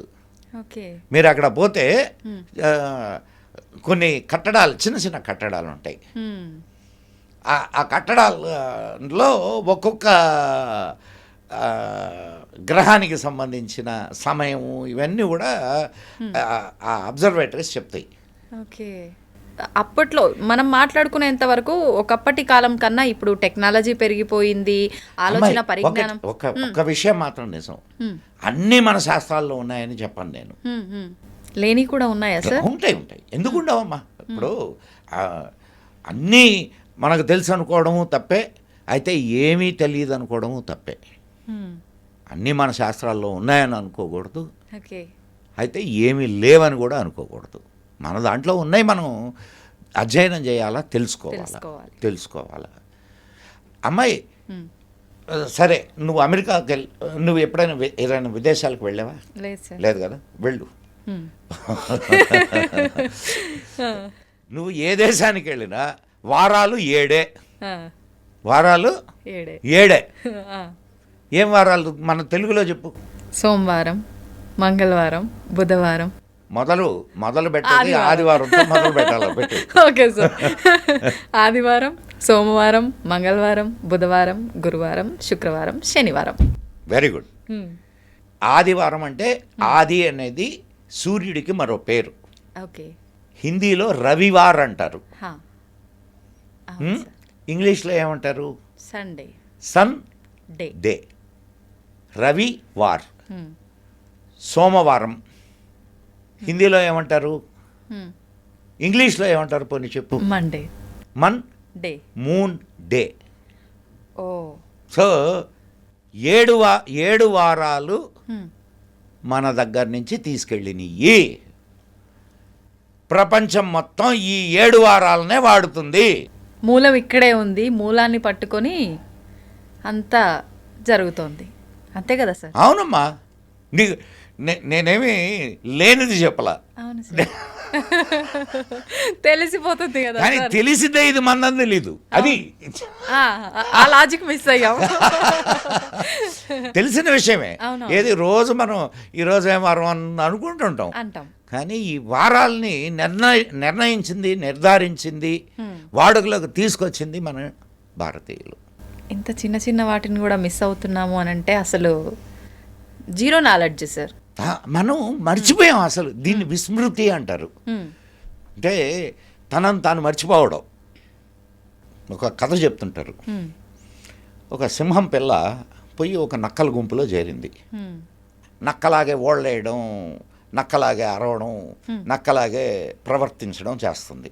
ఓకే. ఒకరోజు సింహాల గుంపు ఒకటి ఆ నక్కల గుంపుని తరిమింది. తరిమితే దాంట్లో వీటికి సింహం పిల్ల దొరికింది. ఆ సింహం పిల్లని తీసుకొని వచ్చి, ఒరే నువ్వు సింహానివే అంటే, నేను నక్కనే అంటది అది. అంటే స్వతహాగా దీని స్వభావం ఉండదా సార్? పెరిగే వాతావరణాన్ని బట్టే ఉంటుందా? అదే కదా, స్వతహాగా స్వభావాలు ఉంటాయి, అది మర్చిపోయింది అది. ఓకే. ఎప్పుడైతే నువ్వు సింహానివే అని చెప్పి దానికి గుర్తు చేశారో అప్పుడు గాండ్రించడం మొదలుపెట్టింది. అది సింహనాదం చేసింది. భారతదేశంలో ఉన్నటువంటి కొంతమంది పిల్లలు కూడా ఇదే పరిస్థితిలో ఉన్నారు. ఒరే బాబు మీరు సింహాలరా, మీకింత నాలెడ్జ్ ఉందిరా అంటే కూడా మేము నక్కలమే. మూర్ఖత్వం, విస్మృతి. మూర్ఖత్వం కూడా కాదు, అది విస్మృతి. వాళ్ళకి చిన్నప్పటి నుంచి నువ్వు అసలు నీకేం లేదు, నీ దేశంలో నీకంతా అంటే మొత్తం ఫారినర్స్ ఇచ్చిందేను. ఇప్పుడు ఫారినర్స్ అమ్మా నీకు ఇవన్నీ రిజిస్టర్ చేసేటప్పుడు Hmm. ఏది ఈ ఇన్వెన్షన్స్ అన్నీ రిజిస్టర్ చేసేటప్పుడు ఓకే. నీ దేశం ఏ పరిస్థితుల్లో ఉండింది? బ్రిటిష్ వాళ్ళ కబంధ హస్తాల్లో ఇరుక్కుపోయి దాస్యంలో ఉండింది. అవును సార్. మరి దాస్యంలో ఉన్నప్పుడు నీ నీ ఇన్వెన్షన్ని వాడు ఎట్లా గుర్తిస్తాడు? అస్సలు గుర్తు. నీ ఇన్వెన్షన్నే వాడి పేర్లతో రాసుకున్నారు. అట్లా చాలా జరిగినాయి. ఇట్లా చాలా జరిగినాయి. మార్పులు. రేడియోను కనుక్కున్నది మార్కోని, Hmm. కానీ దాన్ని ఫస్ట్ రిజిస్టర్ చేసింది చంద్రబోస్. Hmm. చెట్లకు ప్రాణం ఉందని కనుక్కున్నవాడు ఆయనే కదా. Hmm. చెట్లకు ప్రాణం ఉందని చాలా వేల సంవత్సరాల క్రితమే మనకు వృక్షశాస్త్రాలు ఉన్నాయి, చాలా ఉన్నాయి. సో మనం మళ్ళా ఒక్కసారి మన పూర్వ స్మృతి అంటే మనం సింహాలం అని గుర్తించుకోగలిగితే చాలు. Hmm. నీ జాతి గౌరవం నీది కాదా అమ్మా? నీ జాతి గౌరవాన్ని నువ్వు కాకపోతే ఇంకెవరు నిలబెట్టుకుంటారు? ఎవరికి వాళ్ళు స్వతహాగా గుర్తింపు తెచ్చుకోవడానికే తపన పడుతున్నారే తప్ప అలా ఎవరు ఆలోచిస్తున్నారు సార్? ఎట్లా వస్తుందమ్మా గుర్తింపు? నిన్నెట్ట గుర్తిస్తారు? నీ పర్సనల్గా నిన్నెట్ట గుర్తిస్తారు? Hmm. ఇండివిజువల్గా నిన్ను గుర్తించరు ప్రపంచం. Hmm. నువ్వు ఫలానా జాతికి సంబంధించినటువంటి ఈరోజు ప్రపంచంలో యోగా ప్రపంచవ్యాప్తంగా ఒక అవును. దేనికి వచ్చింది. Hmm. మరి నీ భారతదేశానికి గుర్తింపా అది, లేకపోతే ఇండివిజువల్గా నేర్పించే నీకు గుర్తింపా? భారతదేశానికి. ఎప్పుడైనా భారతదేశం ద్వారా, భారతదేశ విద్య ద్వారా నీకు గుర్తింపు వచ్చింది. Hmm. Hmm. అక్కడ అవును. అమ్మ ఆమె గొప్ప యోగా టీచరు. Hmm. దేశం ఇచ్చినటువంటి నాలెడ్జ్ యోగా ద్వారా నీకు గుర్తింపు వచ్చింది. Hmm. అది అట్లా రావాలా. ఇండివిజువల్గా గుర్తింపు ఎంతసేపు నిలబడుద్దమ్మా? మన పూర్వీకులు కూడా Hmm. అనేక గ్రంథాలకు తమ పేర్లు కూడా రాసుకోవాలా. ఎందుకంటారు సార్? వాళ్ళకి పేరు ఇదంతా అవసరం లేదమ్మా. Personal గుర్తింపు అవసరం లేదు, దేర్ నాలెడ్జ్ Hmm. అది మనం ఇవ్వాల్సింది. అది ఇస్తున్నాం ఎనఫ్. నాకు అక్కడ పేరుతో వాళ్ళకి స్వార్థం లేదు. మాకు తెలిసింది నలుగురికి పంచాలి అన్న ఆలోచన అంతే. అంతే. ఓకే సార్, ధ్యానం అన్నారు కాబట్టి ధ్యానం వల్ల ఎన్నో రకాల సమస్యలకు పరిష్కారం దొరుకుతుంది, ధ్యానం చేయడం చాలా మంచిది అని అయితే ఇప్పుడు ఒక అవగాహన ప్రతి ఒక్కరిలో ఉంది. కానీ ధ్యానం అనేసరికి కొంతమంది మాత్రమే చేయగలుగుతున్నారు, సామాన్యులు చేయలేకపోతున్నారు, చేయడానికి అసలు సిద్ధంగా కూడా దానికి లేరు. సామాన్యం అసామాన్యం ఏం ఉండదమ్మా, ఏం ఉండదు. ఇప్పుడు నువ్వు కళ్ళు మూసుకొని కూర్చోవాలా, నేను 10 నిమిషాలు కళ్ళు మూసుకొని కూర్చోవాలా. ఫస్ట్ స్టెప్ అది. ఓకే. ఏది? నేను 10 నిమిషాలు కళ్ళు మూసుకొని కూర్చోవాలా. 10 నిమిషాలు కాదు, 1 నిమిషం కళ్ళు మూసుకొని కూర్చోవాలా. రైట్. కూర్చోవడం ప్రాక్టీస్ చేయి. ఓకే. ఎవడైనా చేస్తాడు. 1 నిమిషం కళ్ళు మూసుకొని కూర్చోలేవా? కూర్చోవచ్చు, కానీ ఉండు వస్తున్నా అక్కడికే వస్తున్నా. ఓకే. రెండవ స్టెప్, నేను ఏమీ ఆలోచించకుండా ఉండాలా. ఉండగలవా? సాధ్యపడదు సార్. సాధ్యపడుద్ది. అయితే ఇమీడియట్గా రావాలా అంటే రాదు. ఏమీ ఆలోచించకుండా ఉండాలా అనేది కూడా ఆలోచనే, అంతే కదమ్మా? కరెక్టే సార్. సో దాన్ని బోలెడు ఆలోచనలు అలల్లాగా వస్తూ ఉంటాయి. రాని నువ్వు దాన్ని సాక్షిభూతంగా చూస్తూ ఉండు. ఉండంగా అది అలవాటు అవుద్ది. ఎప్పుడైతే నీకు అది అలవాటులోకి మారిందో, సామాన్యుడైనా చేయొచ్చు, అసామాన్యుడైనా చేయొచ్చు. 1 నిమిషానికి 2 నిమిషాలు అవుద్ది, 2 నిమిషాలది 4 నిమిషాలు అవుద్ది. థాట్లెస్ స్టేజ్కి నువ్వు వెళ్ళగలిగితే దాన్ని సమాధి అంటారు.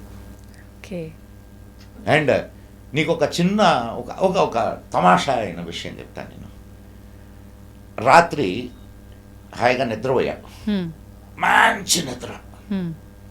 నీకు నిద్రలో ఏం జరిగింది ఏమన్నా గుర్తుంటుందా? గుర్తుండదు సార్. అంటే ఏమైంది అక్కడ? నువ్వు లేవా?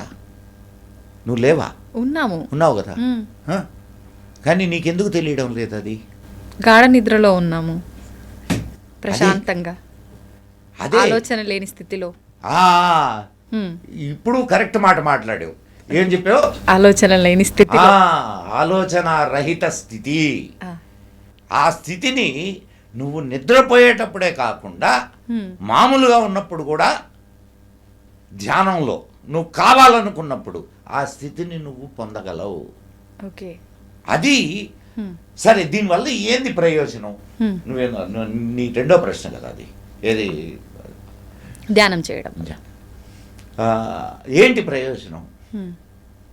ఏంటి ప్రయోజనం అని అంటే, నువ్వు దేని మీదైనా కాన్సన్ట్రేషన్ చేయడానికి మొదలు పెడితే 100% కాన్సన్ట్రేషన్ కుదురుద్ది.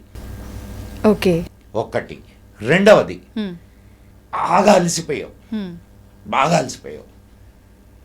నువ్వు ఆ థాట్లెస్ స్టేజ్కి ఒక్కసారి కానీ వెళ్ళగలిగితే నీ బాడీ మళ్ళీ ఫ్రీ అయిపోద్ది. రాత్రి బాగా అలిసిపోయి పడుకున్నావు, ఉదయానికి ఫ్రెష్ అవుతున్నావు. ఎట్లా అవుతున్నావు? Because of that thoughtless stage. అర్థమైందా? ఆ థాట్లెస్ స్టేజ్లో నువ్వు ఎంతసేపు ఉంటే నీ బాడీలో అంత ఎనర్జీ డెవలప్ అవుద్ది. Okay, this is yoga. ఆలోచనలను అదుపు చేసే శక్తి మనకు అలవాటు పడుతుంది కాబట్టి. నీకు ఎప్పుడైతే ఆలోచనల్ని అదుపు చేసే శక్తి ఏర్పడుద్దో, నువ్వు ఏ ఆలోచనైనా కంట్రోల్ చేయొచ్చుగా. సో నీ ఎమోషన్స్ని కంట్రోల్ చేయొచ్చుగా. అవును సార్. నీ అడ్మినిస్ట్రేషన్లో ఎంత అద్భుతమైన ఫలితాలని తీసుకురాగలవు నువ్వు. చాలా అద్భుతంగా, చాలా అద్భుతంగా సార్. ఎమోషనల్ ఇంటెలిజెన్సీ అంటారు. అంటే నీ ఎమోషన్స్ని చాలా ఇంటలెక్చువల్ ఫ్రేమ్లో వాడుకోవచ్చు. కరెక్ట్గా బ్యాలెన్సింగ్ ఉంటుంది ప్రతి ఒక్క దాంట్లో. బ్యాలెన్సింగ్ ఉంటుంది. అవును సార్. దానికనే యోగాలో మంచి కొటేషన్ ఉంది. యోగ కర్మసు కౌశలం అంటారు.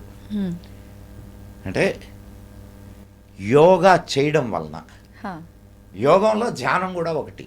ఓకే, అష్టాంగ మార్గం అంటారు, 8 రకాల మార్గాలు. ఈ యోగం చేయడం వల్ల, యోగా ప్రాక్టీస్ చేయడం వల్ల నువ్వు కర్మసు కౌశలం, నువ్వు చేసేటటువంటి పనిని చాలా కౌశలంగా చేయగలవు. కౌశలంగా అంటే ఎఫిషియెంట్గా చేయగలవు. ఓకే, యోగ కర్మసు కౌశలం. నువ్వు ఒక్కొక్క విషయాన్ని తీసుకుంటే అదొక సముద్రం. అంత నీ ప్రతి విషయంలో మన వాళ్ళు హయ్యెస్ట్ పీక్స్ని అటైన్ చేశారు. అటు ఆధ్యాత్మికత అనే మాట, ఫస్ట్ నువ్వు ఎత్తుకున్న మాట ఆధ్యాత్మికత. ఈ ఆధ్యాత్మికత అనే విషయంలో ఎన్ని రకాల పరిశోధనలు చేశారు చూడు. వైష్ణవం, శాక్తేయం, గాణాపత్యం. అంటే నీకు వాటి పేర్లు కనిపిస్తున్నాయి, నాకు దాని ఫినామినాస్ కనిపిస్తున్నాయి. విష్ణువు దేనికి ప్రతీక? పోషకుడు. అవునా? జగత్ పోషకుడు ఆయన. అంటే పోషణ అనే శక్తిని నువ్వు ఆరాధిస్తున్నావు. దాని ద్వారా నువ్వు మోక్ష సాధనకి వెళ్తున్నావు. ఓకే. అండ్ శివ, శం కరోతి ఇది శివ. అంటే నీకు మేలు చేసేటటువంటి వాడు శివుడు అని, మేలు కలిగించేవాడు. సరే, ఎట్లా అనేది దానికి మళ్ళా చాలా పెద్ద. ఇప్పుడు శివుడు దేనికి ప్రతీక? డిస్ట్రక్షన్. అవునా? సో నువ్వు ఆ వైపు, అంటే ప్రవృత్తి మార్గం, నివృత్తి మార్గం. ఓకే. ఇప్పుడు మనము ఈ సంసారంలోనే ఉండి అన్నీ చేస్తున్నాం, అండ్ ఇంక్లూడింగ్ మన సాధన. దిస్ ఈజ్ ప్రవృత్తి మార్గ. ఓకే. నివృత్తి మార్గ, అన్నీ వదిలేయి, పో హిమాలయాల్లో కూర్చో, లేకపోతే ఎక్కడో కూర్చో, సంసారాన్ని వదిలేయి, సమాజాన్ని వదిలేయి, స్వీయ మోక్షం కోసం ప్రయత్నం చేయి. సన్యాసి నివృత్తి మార్గం.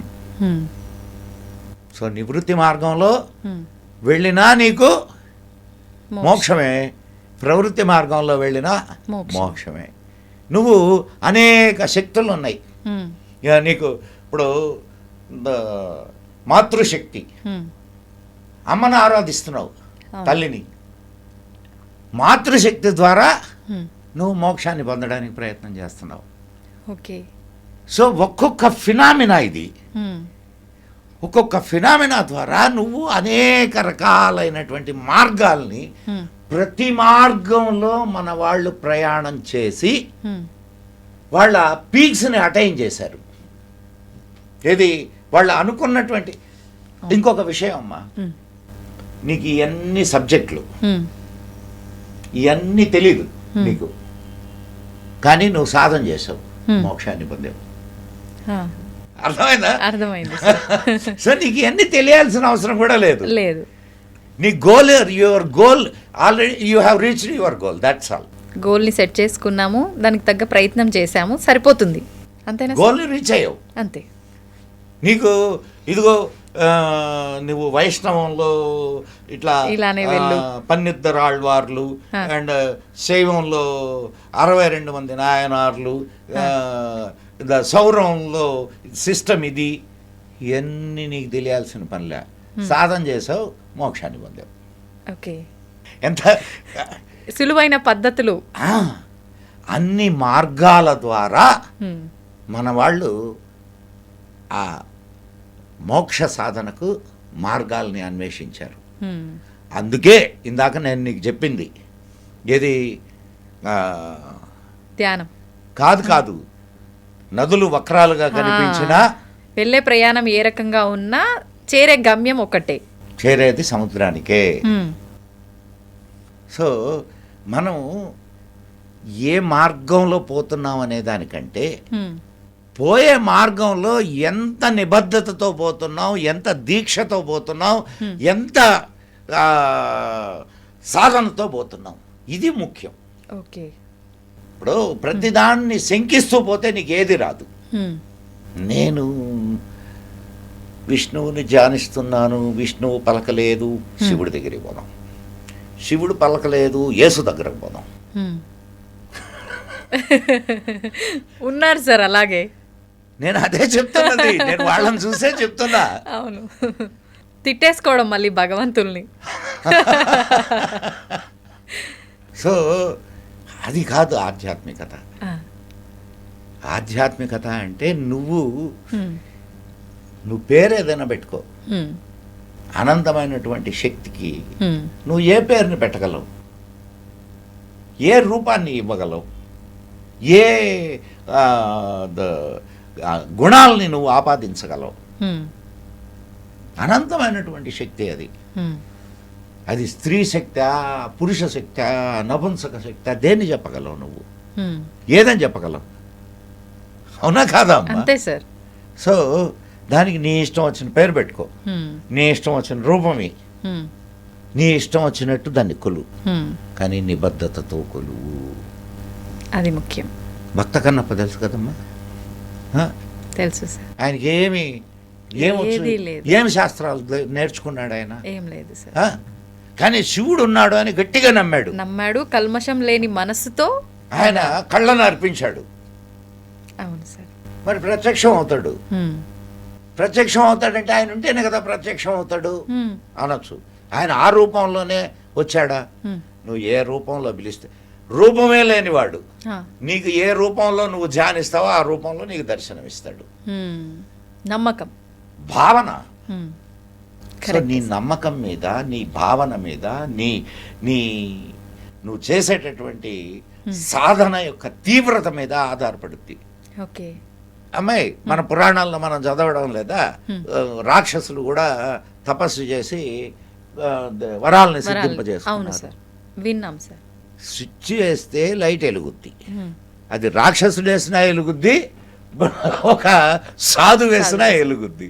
కరెక్టే. కాబట్టి ప్రయత్నం చేయడం అనేది ముఖ్యం, లోపం లేకుండా చేయాలి. అది సార్, మనం చూసుకుంటే ఆలయం అంటేనే ఎంతో పవిత్రమైనది. ఒక పాజిటివ్ వైబ్రేషన్స్, ఆలయం పేరు విన్నా, ఆలయంలోకి వెళ్ళినా కూడా. అలాంటి పవిత్రమైన ప్రదేశంలోకి ఆడవారి విషయానికి వస్తే వాళ్ళు దూరంగా ఉండాల్సిన 5 రోజుల సమయంలో ఆడవారికి ప్రవేశం లేదు. అలాంటప్పుడు వాళ్ళు దూరంగానే ఉండాలి అని చెప్పి వింటూ ఉన్నాం. నిజంగా ఇది మన శాస్త్రంలో, మన సనాతన ధర్మంలో ఉందా సార్ ఈ టైంలో దూరంగా ఉండాలని చెప్పి? అసలు దాని గురించి ఏం చెప్పబడింది అంటారు? మరి నేను ఈ విషయానికి సంబంధించి రెండు రకాలుగా చెప్తాను నేను. అలాగే. ఏది మంచిది అనేది మీరే ఆలోచించుకోండి. కొంచెం బ్రాడర్ వేలో ఆలోచిద్దాం. సృష్టికి మూలం ఎవరు? ఆయనే. ఈ శరీరం ఆయన ఇచ్చిందే, అంతే. అవునా? అవును సార్. అక్కడ ఉన్నది ఎవరు? ఆలయంలో ఆయనే. సరే, నువ్వు అన్నటువంటి ఆ 4 రోజులు మెన్స్ట్రుయేషన్ పీరియడ్ ఇచ్చింది ఎవరు? ఆయనే. మరి ఆయన ఇచ్చిన ఈ శరీరం, ఆయన ఇచ్చినటువంటి ఈ సిస్టమ్ ఆయన కోసంగా వెళితే తప్పేమిటి? ఇది ఒక అంశం, యాంగిల్. అయితే ఇది ఎప్పుడు నువ్వు పరిపూర్ణమైనటువంటి స్థితిని పొందినప్పుడు, ఓకే, అంటే నువ్వు మానసికంగా ఆ ఎత్తుకి ఎదగలిగినప్పుడు ఇవన్నీ ఏమి ఉండవు. ఓకే. కానీ మానసికంగా నువ్వు అంత ఎత్తుకి ఎదగనప్పుడు అసలు దీనికి ఎందుకు నియమాలు పెట్టారు? చాలా సహజమైనటువంటి విషయం కదా అది. అవును సార్. దానికి ఎందుకు అన్ని నియమాలు పెట్టారు? అది కూడా ఒకసారి మనం ఆలోచించాలా. Correct sir. ఇంట్లో దూరంగా కూర్చోబెట్టేవాళ్ళు, ఇప్పుడు లేదనుకోండి, దట్స్ అ డిఫరెంట్ ఇష్యూ. దూరంగా కూర్చోబెట్టేవాళ్ళు, తాకనిచ్చేవాళ్ళు కాదు. అవును. పనులకు దూరంగా ఉండేవాళ్ళు. కారణం ఏమిటాయనంటే ఆ సమయంలో స్త్రీ శరీరంలో చాలా నీరసంగా ఉంటుంది. అండ్ ఇన్ ఎడిషన్ చాలా చికాకుగా ఉంటుంది. అంటే ఒక అమ్మాయివి కాబట్టి నీకు అనుభవంలో ఉన్నటువంటి విషయం, చాలా కోపం ఉంటుంది. ఇన్ని విరుద్ధమైనటువంటి విషయాలతో నువ్వు గుడిలోకి పోయి ప్రశాంతంగా దేవుణ్ణి దర్శించుకోగలవా? దేవాలయానికి వెళ్ళాలి అని అంటే పంచశుద్ధుల్ని మన వాళ్ళు చెప్తారు. దేహశుద్ధి అంటే స్నానం చేయాలి పరిశుద్ధంగా, వస్త్రశుద్ధి పరిశుద్ధమైనటువంటి బట్టలు కట్టుకోవాలి, 2. 3 ఆహార శుద్ధి అంటే సాత్వికమైనటువంటి భోజనం చేయాల. ఏదో వేటల్ని కోసి కాకుండా సాత్విక భోజనం చేయాల. వాక్ శుద్ధి, నా బూతులు తిట్టుకుంటూ దేవాలయానికి పోతే సో పరిశుద్ధమైనటువంటి మాటలతో భగవంతుని గురించిన చర్చతో వెళ్ళాల. 5వది మనోశుద్ధి. ఈ 5 శుద్ధులను పాటించి వెళ్ళమన్నారు. అండ్ నువ్వు చెప్పినటువంటి సమయంలో దేహశుద్ధిని నువ్వు చేసుకోలేవుగా, మనోశుద్ధి కూడా ఉండదుగా. కాబట్టి కానీ నువ్వు వీటికి అన్నిటికీ అతీతంగా భగవంతుణ్ణి ఇచ్చేస్తూ కానీ ఉండుంటే నీకు అసలు ఇవన్నీ పట్టింపులే కాదు. అర్థమైందా? అండ్ ఇంకొకటి, మెన్స్ట్రుయేషన్ పీరియడ్లో ఎక్కువగా సెక్సువల్ అర్జు ఉంటుంది. మామూలుగా దిస్ ఇస్ కొంచెం మాట్లాడుకోవడానికి కాస్త ఇబ్బందికరమైన ఉన్న విషయం ఇది. అండ్ ఇదొకటే కాకుండా స్టాప్ అయిన తర్వాత ఒక 3-4 రోజుల్లో అండం రిలీజ్ అవుద్ది. సో ఇవన్నీ కారణాల వల్ల ఆడవాళ్ళకి రెస్ట్ ఇవ్వడానికి, ఇప్పుడంటే ఆఫీసులకు వెళ్తున్నారు, ఉద్యోగాలు చేస్తున్నారు, కానీ అప్పటి కాలంలో ఇప్పుడంతా మెకనైజేషన్ వచ్చింది. నువ్వు బట్టలు ఉతకాల్సిన పని లేదు, వంట వండడానికి నీకు ఇవన్నీ ఉన్నాయి, ఇది అప్లయన్సెస్ అన్నీ ఉన్నాయి. కానీ ఆనాటి కాలంలో వంట వండాలి అంటే అదొక పెద్ద, అంటే మేము మా చిన్నప్పుడు చూసాం కాబట్టి చెప్తున్నా. ఉమ్మడి కుటుంబాలు కర్రలు పెట్టేవాళ్ళు, కర్రలు పెట్టి కట్టెల పొయ్యి మీద వండేవాళ్ళు, పొగ గొట్టం ఊదేవాళ్ళు. ఇదంతా మేము మా కళ్ళతో చూసినవి కదా. మేము మా అమ్మ, మా పిన్నులు వీళ్ళందరూ అట్లా ఇదైన వాళ్ళే. మరి పెద్ద పెద్ద గుండిగలు ఎత్తి దించేవాళ్ళు ఏది భోజనానికి. భోజనాన్ని. మా ఇంట్లో 40 మంది తినేవాళ్ళం, అమ్మో 40 మెంబర్స్ 40 మెంబర్స్ ఉండేవాళ్ళం. ఇప్పుడు చిన్నపాటి ఫంక్షన్ చేస్తే ఉంటున్నారు ఉంటున్నారు. రోజు రోజు రోజు వీళ్ళు కాకుండా మా ఇంటికి వచ్చేటటువంటి బంధువులు, అతిథులు మొత్తం రోజు ఒక పూటకి 50 ఇస్తళ్ళు లేయాల. అవునమ్మా. ఓకే. ఇంతమందికి వండాలి అని అంటే మా తల్లులు ఎంత కష్టపడాలా, శ్రమ. అందులో ఇంకొక ఇదేమిటి, మగవాళ్ళందరూ తిన్నవాళ్ళ తర్వాత ఆడవాళ్ళు కూర్చునేవాళ్ళు. పిల్లలకు పెట్టి మగవాళ్ళకు పెట్టి ఆడవాళ్ళు కూర్చునేవాళ్ళు. నిజంగా మన ధర్మం అదే చెప్పిందా సార్? ధర్మం చెప్పిందా లేదా అనేది కాదు, అటు ప్రక్కన పెట్టు. అదే ఇప్పుడు అక్కడ they are the complete administrators of the house. కరెక్టే సార్. నువ్వు ధర్మం చెప్పిందా, ధర్మం దాకా పోక్కర్లే. ఇంట్లో నీకు ప్రియమైనటువంటి వాడు అన్నం తినలేదు, ఆయన తింటే తిన్నాడు లేకపోతే లేదులే నేను తింటే సరిపోద్దులే అనుకుంటావా? అస్సలు అనుకో. కనీసం ఏమండి మీరు అన్నం తిన్నారా అని అడుగుతావా లేదా? నువ్వు పెళ్ళైంది కదా నీకు, అడుగుతావా లేదా? అడుగుతాం. తినలేదే అంటే ఏం చేస్తావు? రండి భోంచేద్దాం అని అంటాం. ఇద్దరు కలిసి కూర్చొని భోంచేస్తారు, అంటే ఇద్దరే కాబట్టి.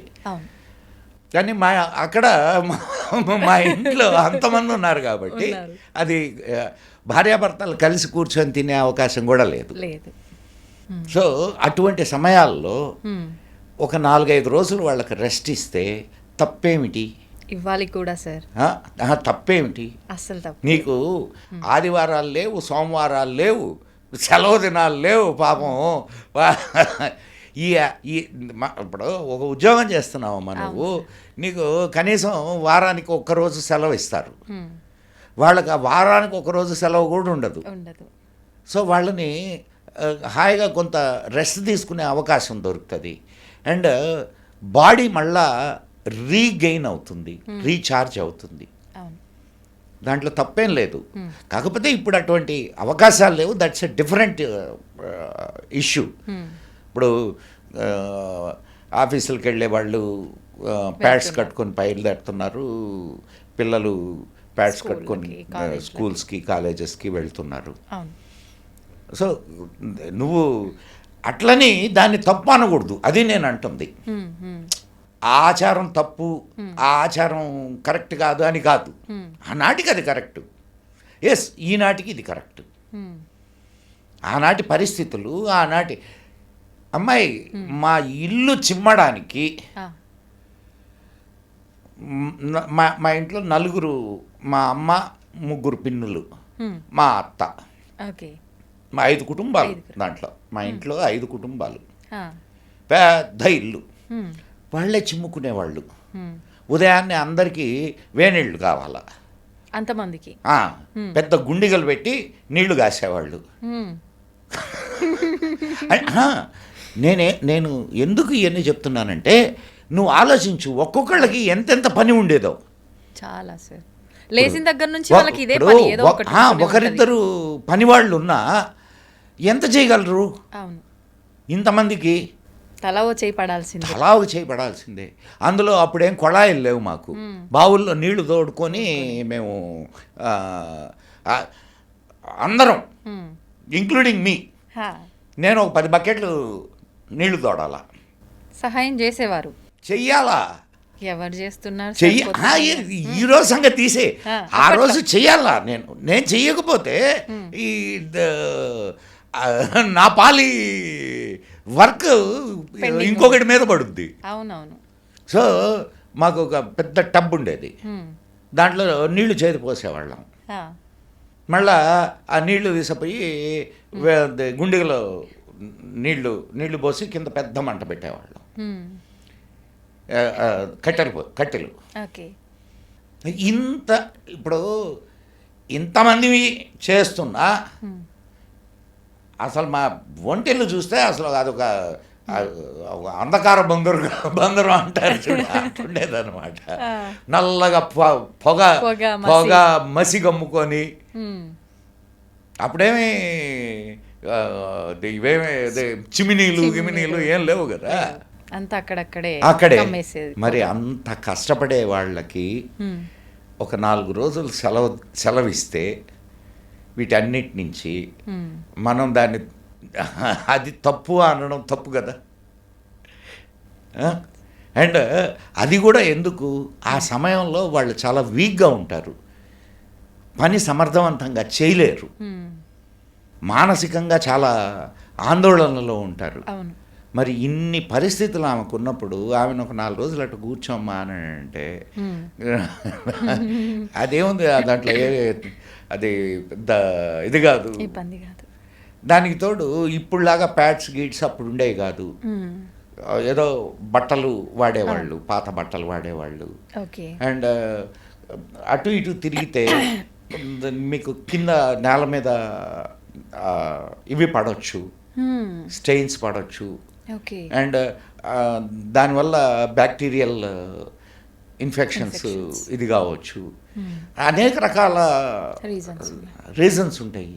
ఆ రీజన్స్ అన్నిటినీ దృష్టిలో పెట్టుకొని ఆ 4 రోజులు మీరు అక్కడ హాయిగా రెస్ట్ తీసుకోండి అనేవాళ్ళు. సో ఇప్పుడు దేవాలయానికి వెళ్ళాలన్నా కూడా బయటకు వెళ్ళాలి కదమ్మా,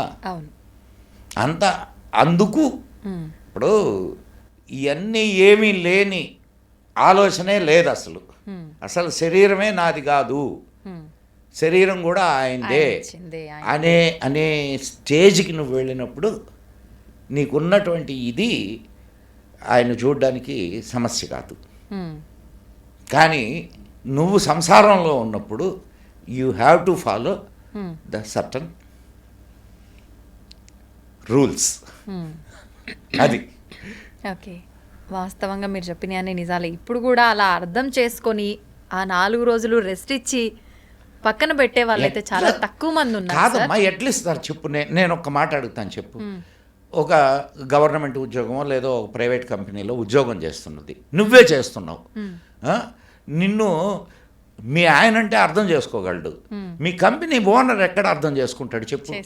4 రోజులు నువ్వు సెలవు పెడితే కెన్ దే టాలరేట్? అంటే నేను దీని గురించి కాదు చెప్తున్నది, ఏందమ్మా ఇంకా మూఢనమ్మకాలు అంటారు సార్. సో ఇప్పుడు పాసిబిలిటీస్ లేవు. అండ్ మా మిస్సెస్ ఎక్కడికో ఎందుకు, మా మేడం ఒక గవర్నమెంట్లో పనిచేస్తుంది, సెంట్రల్ గవర్నమెంట్లో పనిచేస్తుంది, పబ్లిక్ సెక్టర్ యూనిట్లో పనిచేస్తుంది. ఆమె 4 రోజులు సెలవు పెట్టింది అనుకో, ఎంత ఇబ్బంది చెప్పండి. సెలవులు దొరుకుతాయా? దొరకవు. 12 నాలుగు 48 సెలవులు ఎక్కడికే పోతాయి. అవును. సో ఆ సమయంలో అది కరెక్ట్, ఆ సమయంలో అది కరెక్ట్, ఈ సమయంలో ఇది కరెక్ట్. కాబట్టి ఇప్పుడు ఆ రోజుల్ని ఈ రోజుల్లో ఈ రోజుల్లో కూడా హౌస్ వైఫ్స్ ఉంటే అట్లా చేయొచ్చు, తప్పేం లేదు. వాళ్ళకి 4 రోజులు రెస్ట్ ఇచ్చినట్టు ఇంట్లోనైనా. వర్కింగ్ ఉమెన్స్ ఉన్నప్పుడు ఇది కరెక్ట్, అండ్ హౌస్ వైఫ్స్ ఉన్నప్పుడు అది కరెక్ట్. సెలవులు పెట్టడానికి వీలు పడదు, కానీ కంపెనీనే సెలవులు ఇస్తే బెటర్ కదా సార్. అడుగుదాం.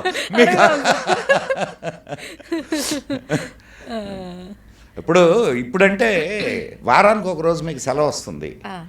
ఒకనాటి కాలంలో నీకు ఆదివారం సెలవు ఉండేదేం కాదు, ఆదివారం కూడా వర్కింగ్ డేనే, ఒక్క అమావాస్య రోజు మాత్రమే సెలవు ఇచ్చేవాళ్ళు. అవును, అప్పుడు ఇంకా కష్టం సార్. ఆడవాళ్ళకి కాదు నేను చెప్తున్నది, అప్పుడు ఆడవాళ్ళు అసలు ఉద్యోగాలకు పోయేవాళ్ళు కాదు కదా, ఉద్యోగాలకు పోయేవాళ్ళు కాదు. మా అమ్మ టీచర్గా చేరడం అనేది అప్పట్లో అదొక పెద్ద వండర్ సార్, వండర్. నిజంగానే వింటుంటే నాకు అదే అనిపిస్తుంది. అప్పట్లో టీచర్,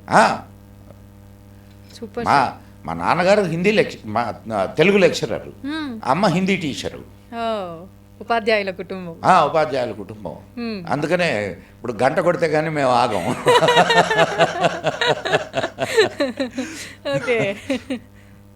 సో నేను అంత రెవల్యూషన్ అది మా ఇంట్లో.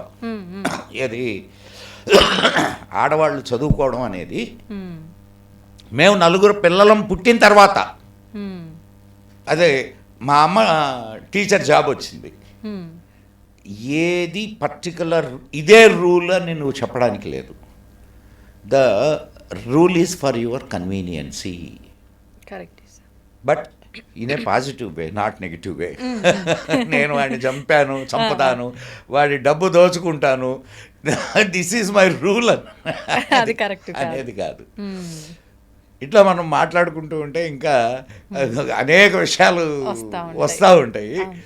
సో ఇంకొకసారి మనం తప్పకుండా మంచి విషయాల గురించి మాట్లాడుకుందాం. సార్, నిజంగా మీ విలువైన సమయంలోంచి కొంత సమయాన్ని మాకు కేటాయించి కొన్ని మంచి విషయాలు మాకు తెలియపరిచినందుకు కృతజ్ఞతలు సార్. నమస్తే. నేను ఎవరో వేరే వాళ్ళకి తెలియపరచడం లేదమ్మా, నా బిడ్డలకి, నా జాతి వాళ్ళకి తెలియజేస్తున్నా. కాబట్టి ఇది కూడా నాకు కూడా సంతోషకరమైనటువంటి విషయమే. సంతోషం సార్. ఓం నమః శివాయ.